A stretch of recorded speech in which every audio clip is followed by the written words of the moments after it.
A Rádio Justiça apresenta Defenda seus direitos.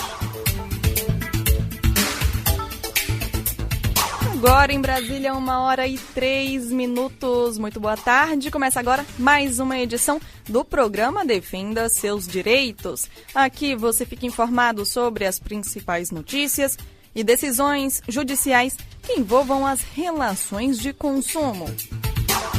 Eu sou Liana Gomes e fico com você durante a próxima meia hora. E no programa de hoje você confere. Justiça condena a companhia aérea a indenizar noivo que perdeu malas antes de casar. E ainda, a Câmara dos Deputados aprova regras para desistência de compra de imóvel. Isso e muito mais no Defenda Seus Direitos desta sexta-feira, dia 8 de junho de 2018. Rádio Justiça, sintonize seus direitos. Defenda seus direitos. E a gente abre o programa ficando por dentro de algumas decisões do Poder Judiciário envolvendo as relações de consumo. E começamos por Mato Grosso do Sul. Justiça condena a companhia aérea a indenizar noivo que perdeu as malas antes de casar.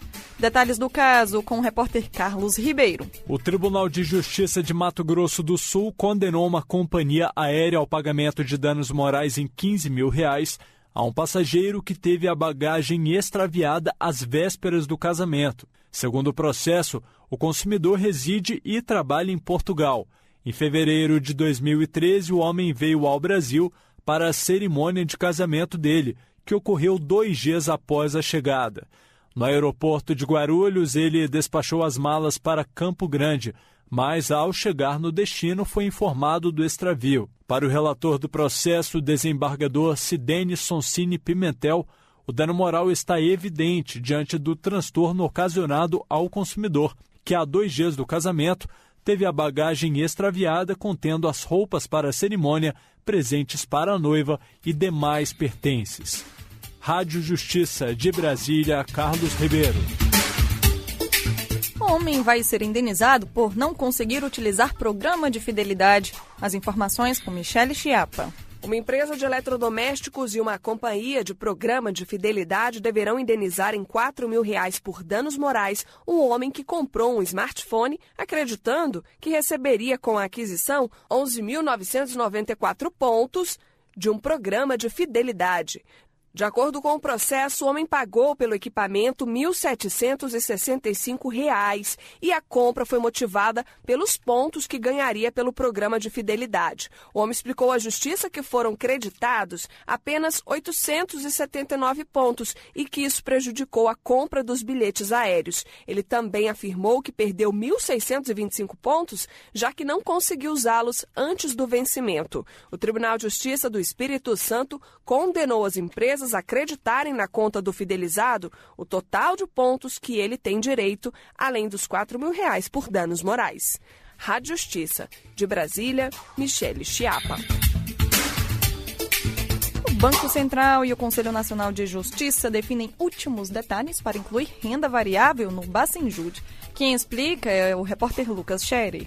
Representantes de instituições financeiras e do Poder Judiciário se reuniram para discutir detalhes técnicos da forma de bloqueio de valores em corretoras de investimentos como forma de garantir o pagamento de dívidas e o cumprimento de decisões judiciais. O debate ocorreu durante a reunião do Comitê Gestor do Bacenjude, na sede do Conselho Nacional de Justiça. O Bacenjude é um sistema eletrônico do Banco Central que permite ao juiz solicitar informações sobre movimentações bancárias dos clientes das instituições financeiras e determinar o bloqueio de contas. Desde abril, as corretoras, as distribuidoras de títulos e valores mobiliários e as sociedades de crédito, financiamento e investimento passaram a fazer parte do conjunto de instituições financeiras sujeitas a bloqueios de valores determinados pelo Poder Judiciário. Na mesma época, os investimentos em renda fixa já começaram a ser alvo da penhora online e agora estão sendo acertados detalhes para que se viabilize a inclusão dos investimentos em renda variável. O Banco Central publicará nos próximos dias as regras para bloqueio nesse tipo de aplicação. Rádio Justiça, de Brasília, Lucas Scherrer. segurado deve ficar atento às regras ao solicitar cobertura por acidente pessoal. Vamos ouvir agora a reportagem de Jéssica Vasconcelos. Ao contratar um seguro de acidentes pessoais, o segurado espera que ele ou a família recebam cobertura em caso de morte e invalidez permanente, total ou parcial, além de outros riscos causados unicamente por acidente.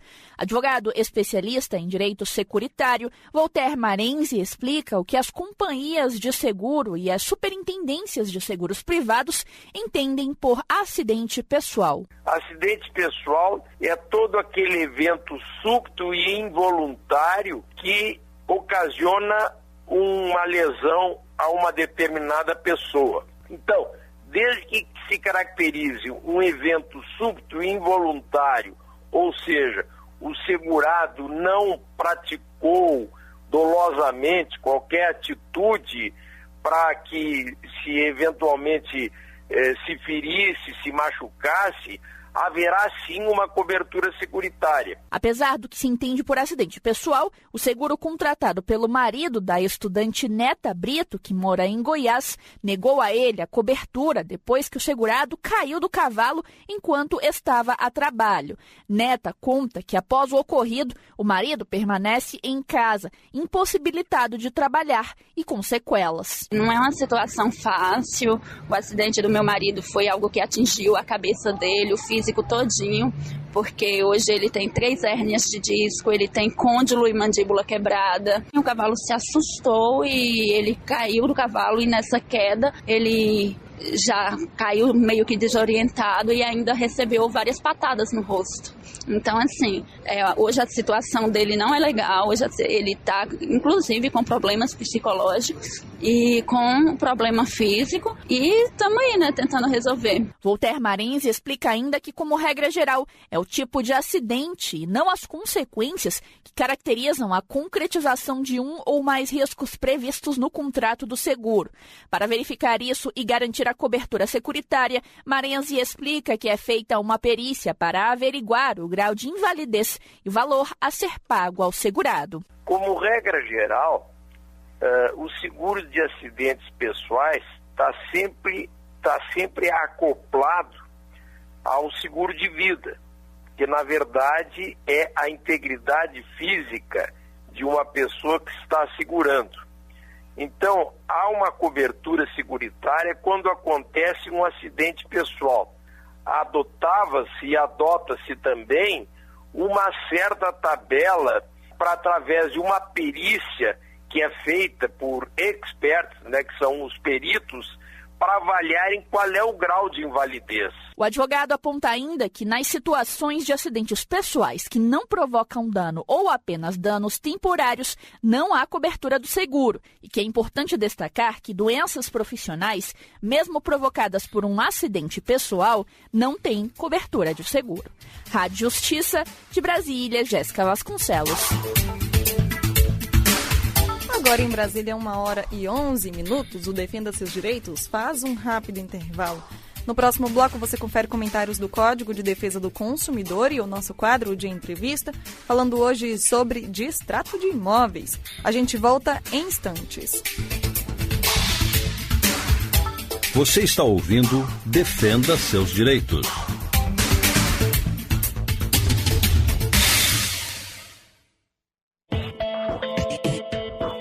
Momento do Consumidor.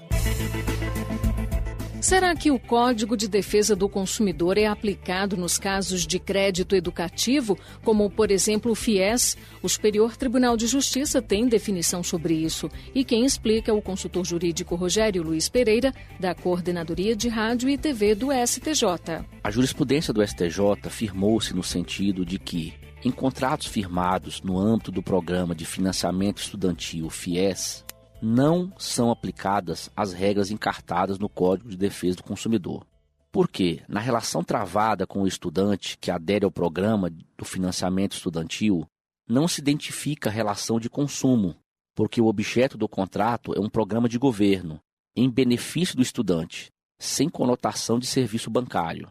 Por outro lado, cabe salientar, ainda que não se tenha a incidência do CDC, o STJ entende que o contrato de crédito educativo dada a elevada finalidade nitidamente social da sua instituição, não deve ser interpretado sem se levar em conta a sua especificidade, como se fosse uma relação financeira comum. Dessa forma, ainda assim teremos a aplicação do equilíbrio entre as partes da relação contratual, bem como os da função social do contrato e da boa-fé objetiva, todos previstos no próprio Código Civil. Para ouvir novamente esse entendimento do STJ ou baixar o nosso conteúdo, acesse a página soundcloud.com/STJ Notícias. Do Superior Tribunal de Justiça, Fátima Uchoa. Momento do Consumidor.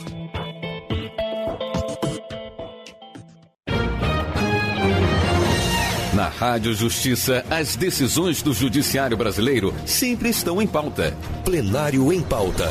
A análise jurídica dos assuntos e temas que chegam às principais cortes superiores do país.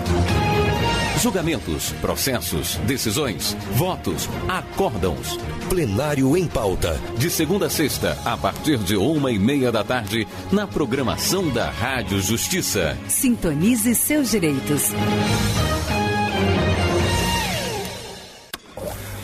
Durante anos, a fatiadora de frios tem sido uma máquina exemplar, orgulho da padaria do bairro. Mas o tempo passa e, mesmo que não aparente, ela tem um sério problema na lâmina. Hoje, ela é um acidente esperando para acontecer. Acidentes não acontecem por acaso. Acidentes acontecem por descaso. Programa Trabalho Seguro. A prevenção é o melhor caminho. TST, Justiça do Trabalho. Voltamos a apresentar Defenda Seus Direitos. 1h14 e já estamos de volta aqui na Rádio Justiça em 104,7 FM para o Distrito Federal e em torno. Lembrando que você também pode nos acompanhar ao vivo pela internet no endereço www.radiojustiça.jus.br.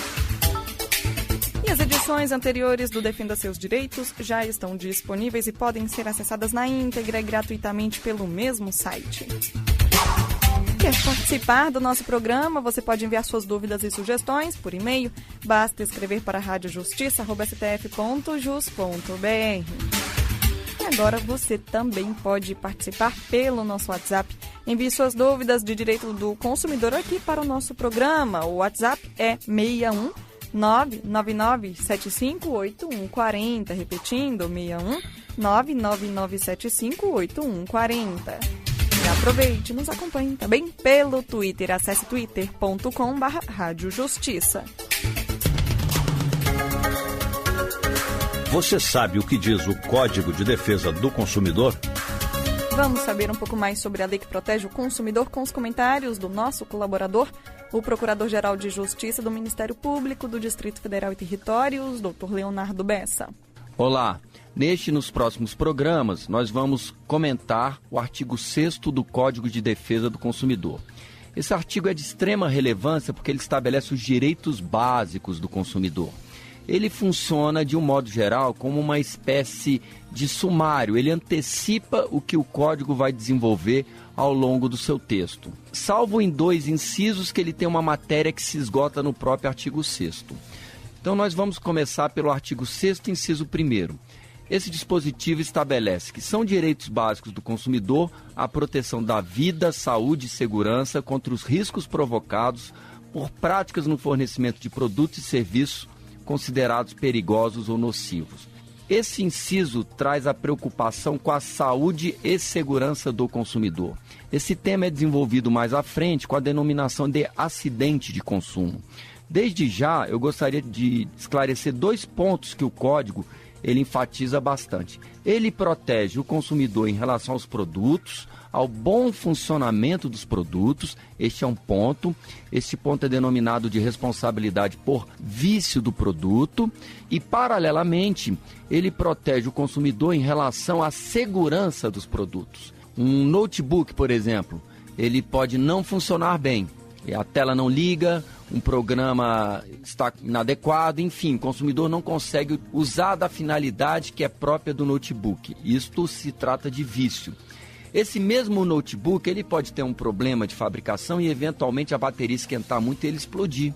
Aí, nesse segundo caso, ele afetou a integridade do consumidor.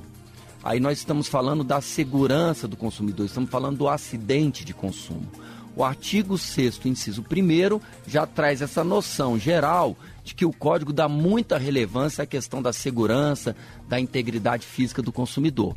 Significa dizer que os produtos e serviços têm que atender à finalidade que lhe é própria e, além disso, não podem afetar a segurança do consumidor.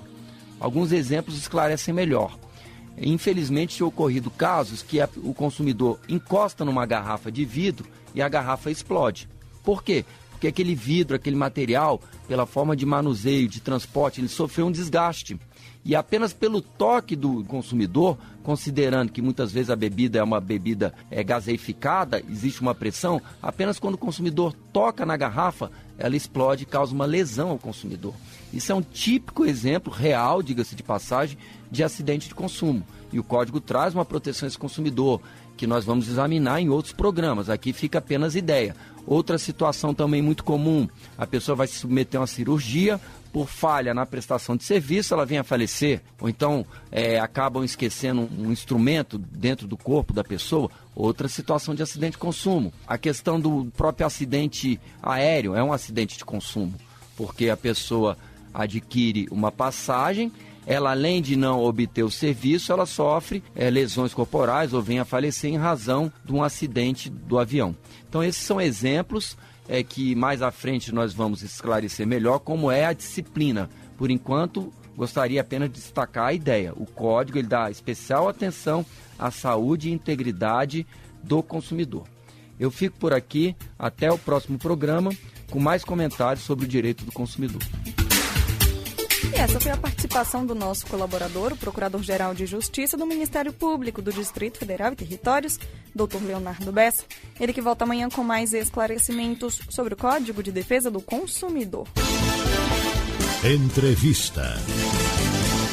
1h19 e vamos falar hoje sobre distrato de imóveis. O plenário da Câmara dos Deputados aprovou nesta semana um projeto de lei que regulamenta o distrato, que é a desistência de contrato de compra e venda de imóveis.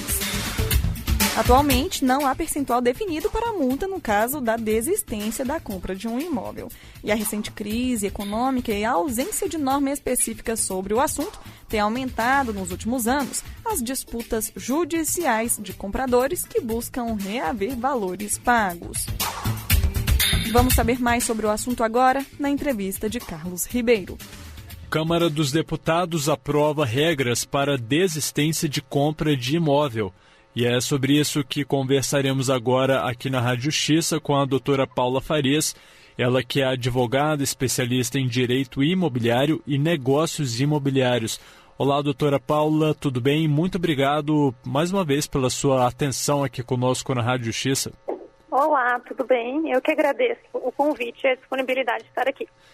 Bom, doutora Paula, só para contextualizar rapidamente, o plenário da Câmara dos Deputados aprovou no último dia 6 de junho projeto de lei que regulamenta o distrato. O texto prevê multa de até 25% dos valores pagos em caso de desistência do imóvel. E a matéria segue agora para tramitação no Senado Federal.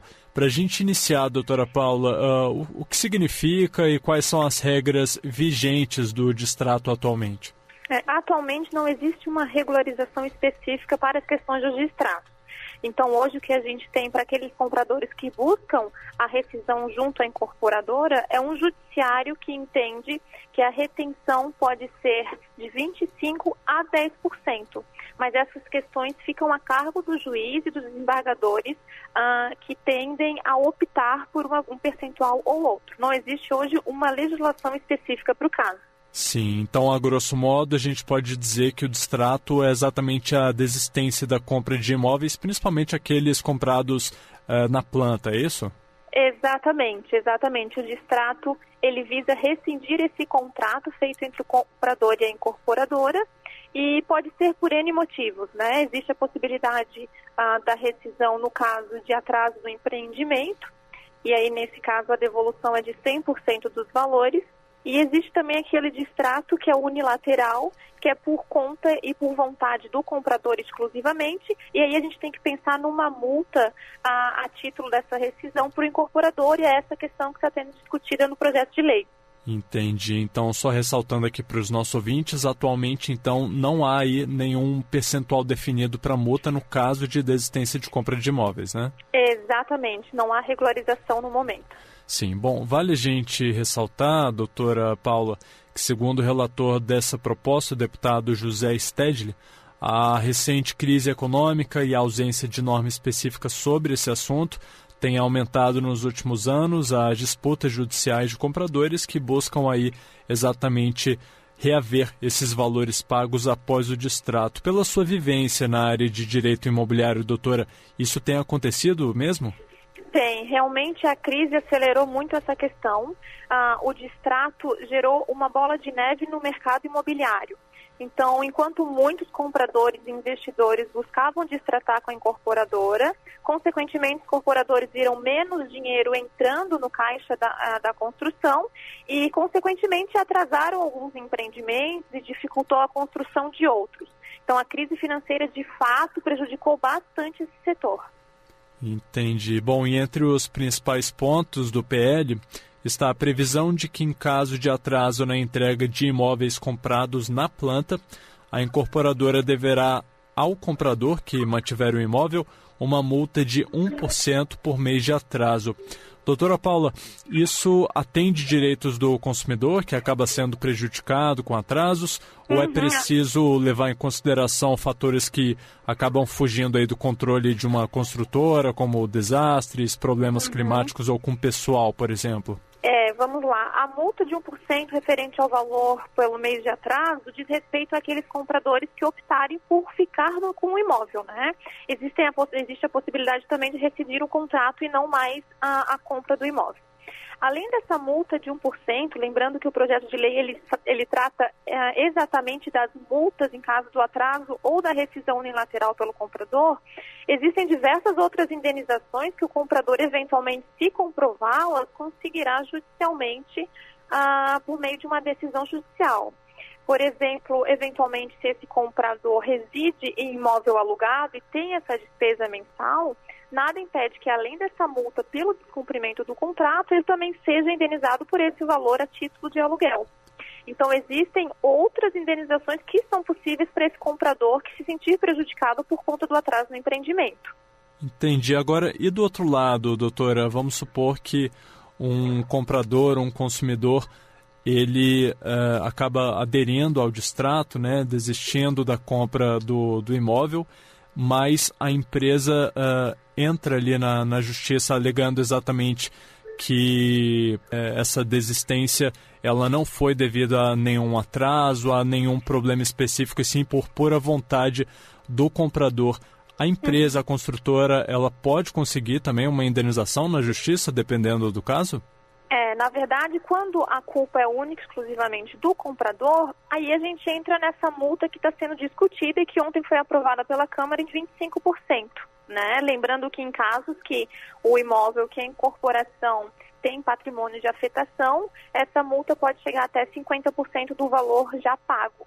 Então, a ideia dessa multa é exatamente trazer uma indenização para a incorporadora, uma vez que ela não deu culpa nesse pedido de distrato. Entendi. Muito bem, essa foi a doutora Paula Farias, ela que é advogada, especialista em direito imobiliário e negócios imobiliários. Ela que acabou de comentar conosco sobre decisão do plenário da Câmara dos Deputados no último dia 6 de junho, que aprovou o projeto de lei que regulamenta o distrato. O texto prevê multa de até 25% para as incorporadoras dos valores pagos em caso de desistência do imóvel. Doutora Paula, muito obrigado mais uma vez por participar com a gente aqui na Rádio Justiça e, claro, pelas suas explicações. Eu que agradeço. Muito obrigada. Defenda seus direitos.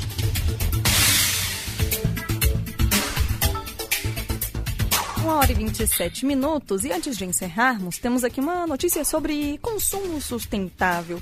Isso porque os canudinhos de plástico estão com os dias contados no Rio. Eles são vilões para a natureza porque demoram quase 100 anos para se decompor. Os vereadores do Rio aprovaram um projeto de lei que obriga os estabelecimentos da cidade, como bares e restaurantes, a disponibilizarem aos clientes canudinhos de papel biodegradável ou de material reciclável. E o material que embala o canudo também tem de ser deste tipo, como se fosse um papelzinho. Quem descumprir será multado em R$3.000. A lei ainda depende de sanção do prefeito da cidade do Rio de Janeiro. As informações são do Portal G1. Agora sim, o Defenda Seus Direitos vai ficando por aqui. Produção, edição e apresentação, Uliana Gomes, com trabalhos técnicos de Luiz Alves. Coordenação de jornalismo de Arthur Filho, Secretaria de Comunicação Social, Supremo Tribunal Federal. 1h28 e você fica em instantes com o programa plenário em pauta, hoje na apresentação de Lucas Scherer. Uma ótima tarde a você, um bom fim de semana e o Defenda Seus Direitos volta segunda-feira. A Rádio Justiça apresentou Defenda Seus Direitos.